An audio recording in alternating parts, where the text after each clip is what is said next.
Hi friends, welcome back to our channel. నేను మీ రేఖా రమేష్. ఈరోజు recipe వచ్చేసి సర్వపిండి అండి. అందరికి ఇష్టమైన సర్వపిండి. దానికోసం ముందుగా పచ్చిమిర్చి, ఎల్లిపాయ, అల్లం, జీలకర్ర, ధనియాల పొడి ఇవన్నిటిని నేను మిక్సీలో వేసి మెత్తటి పేస్ట్ చేసేసుకుంటున్నాను. కారానికి సరిపడా పచ్చిమిర్చి తీసుకోవాలండి. కొంచెం వాటర్ యాడ్ చేసుకొని మెత్తని పేస్ట్ చేసేసుకోవాలి. దానికి కావాల్సినవన్నీ 1/2 kg బియ్యపిండి తీసుకున్నానండి. దానికి ఉల్లిగడ్డ, పచ్చిమిర్చి పేస్ట్, అలాగే కొత్తిమీర, కరివేపాకు, ఉప్పు, కారం, పసుపు, పల్లీలు వేయించి పెట్టుకున్నవి, శనగపప్పు, నువ్వులు, ఇవన్నీ పిండిలోకి 1 by 1 వేసుకుంటూ బాగా కలుపుకోవాలండి. పిండిని ఫస్ట్ డ్రైగా ఉన్నాయన్నీ వేసేసి ఇలా పిండిలో కలిపేసుకోవాలి. తర్వాత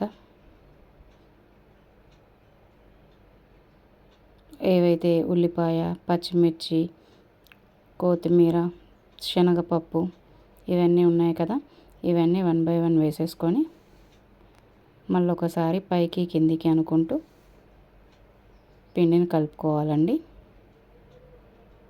ఈ ఉప్పు కారాలు అనేవి మనకి నచ్చినంత వేసుకుంటామండి. ఇలా అన్నిటినీ ఒకదాని తర్వాత ఒకటి వేసుకొని బాగా పిండి మొత్తాన్ని కలుపుకుంటూ ఏదైతే పేస్ట్ చేసి పెట్టామో ఆ మిశ్రమాన్ని కూడా ఇందులో యాడ్ చేసుకోవాలి.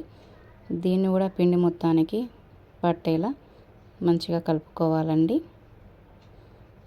నేను చేస్తుంది ఇప్పుడు పచ్చిమిర్చి కారంతో, ఎక్కువగా పచ్చిమిర్చి 1 స్పూన్ మాత్రమే కారపొడి వాడాను. ఈసారి చేసినప్పుడు కారపొడితో ఎలా చేసుకుంటారో చూపిస్తానండి. చాలా బాగుంటుంది టేస్ట్. ఇప్పుడు పిండిలో వాటర్ పోసుకొని బాగా కలుపుకోవాలి. కొద్ది కొద్దిగా వాటర్ కలుపుకుంటూ పిండి మొత్తాన్ని చక్కగా నీట్గా కలిపేసుకోవాలి. ఇలా బాగా కలుపుకుంటూ ఉండాలండి. పిండిని కొంచెంగా వాటర్ పోసుకోవాలి, లేదంటే పిండి మొత్తం మళ్ళీ జార్ అవుతుంది. ఎంతైతే సరిపోతుందో క్వాంటిటీ దానికి తగ్గట్టు వాటర్ పోసుకోవాలి. ఇలా నీట్గా కిందికి పైకి అన్ని వైపులా కలిసేలా పిండిని కలుపుకుంటూ ఉండాలి.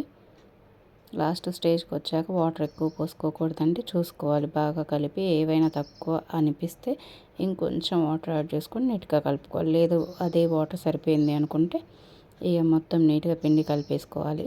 నాకైతే వాటర్ సరిపోయింది, మొత్తం నీట్గా కలిసిపోయిందండి నేను కలిపే పిండి అయితే. సో ఈ పిండిని ఒక 1/2 hour పాటు కనీసం పక్కకు పెట్టుకోవాలండి. దీనివల్ల అప్ప చాలా బాగా వస్తుంది సర్వపిండి. నేను ఈ బౌల్ తీసుకున్నాను, ఇదైతే కొంచెం వెడల్పుగా ఉంటుంది, అందుకే ఇది తీసుకున్నాను. దీంట్లో ఆయిల్ అప్లై చేసేసుకొని 2 స్పూన్స్ ఆయిల్ అప్లై చేసేసుకొని పిండి మిశ్రమాన్ని తీసుకొని ఈ గిన్నె మొత్తం పరిచేయాలి.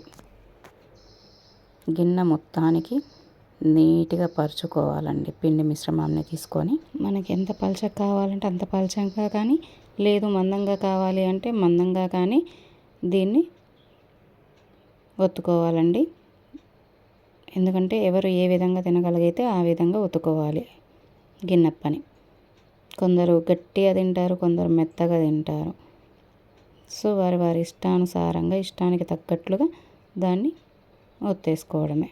ఇలా మొత్తం నీట్గా గిన్నెంతా స్ప్రెడ్ చేసుకోవాలి. ఇలా మొత్తం నీట్గా అన్ని వైపులా స్ప్రెడ్ చేసుకొని సెట్ చేసుకున్నాక ఈ అప్పకి కన్నాలు పెట్టుకోవాలి. ఈ కన్నాలు పెట్టుకొని కన్నాల్లో ఆయిల్ వేయడం వల్ల ఏంటంటే మూత పెట్టాక నీట్గా ఫ్రై అవుతుంది. అందుకని ఈ అప్ప మొత్తం కన్నాలు పెట్టుకోవాలి. చూసారు కదా నీట్గా ఎలా ప్రెస్ చేసేసాను.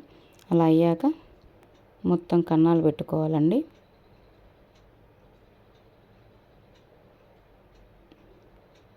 మేము కొంచెం పల్చగా తింటాం కనుక పల్చగా ప్రెస్ చేశాను. చూపించే విధంగా కన్నాలు పెట్టేసుకోవాలి. ఇలా రంధ్రాలు పెట్టుకొని ఆ రంధ్రాలలో ఆయిల్ పోసుకోవాలి. ఇంకో స్పూను లేదా 2 స్పూన్లంత ఆయిల్ చూపించే విధంగా పోసేసుకోవాలి. పోసేసుకొని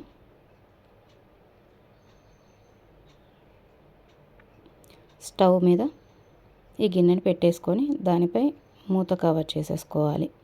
ఎందుకంటే ఈవెన్గా 2 వైపులా ఉడకడానికి. పైన కూడా పిండి ఉడకాలి అంటే మూత పెట్టుకోవాలి. అలాగే ఇంకో గిన్నె తీసుకొని సేమ్ యాజ్ టీజ్గా అలానే పిండి ముద్దను తీసేసుకొని ఆయిల్ పోసేసి గిన్నెలో ఆ పిండి అంతటిని ఇలా ఒత్తేసుకోవాలి. తర్వాత దీంట్లో కూడా కన్నాలు పెట్టేసి ఆ కన్నాల్లో ఆయిల్ వేసేసుకొని దీన్ని కూడా ఇంకో స్టవ్ మీద పెట్టేసుకోవాలి.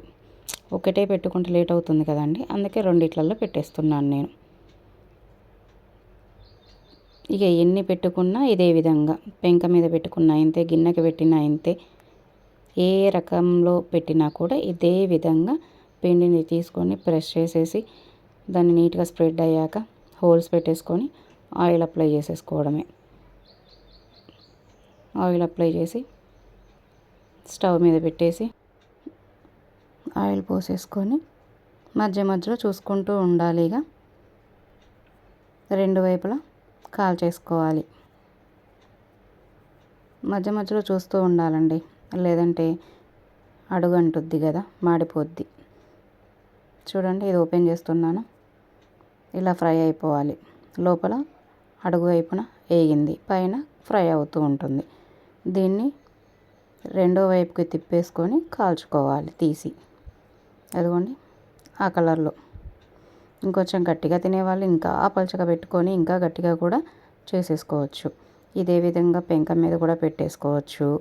పెంక మీద అయితే ఏంటండి ఈజీగా అవుతుంది, తిప్పడానికి ఈజీ అవుతుంది, వేగడానికి ఈజీగా అవుతుంది. చూడండి, ఒకటి పెట్టి చూపించాను, అలా నీట్గా వస్తుంది పెంకతో అయితే. సో మీకు కనుక నచ్చినట్లయితే నా రెసిపీని లైక్ చేయండి, షేర్ చేయండి, కామెంట్ చేయండి. బెల్ ఐకాన్ కొట్టడం మర్చిపోకండి. Please subscribe. Bye friends.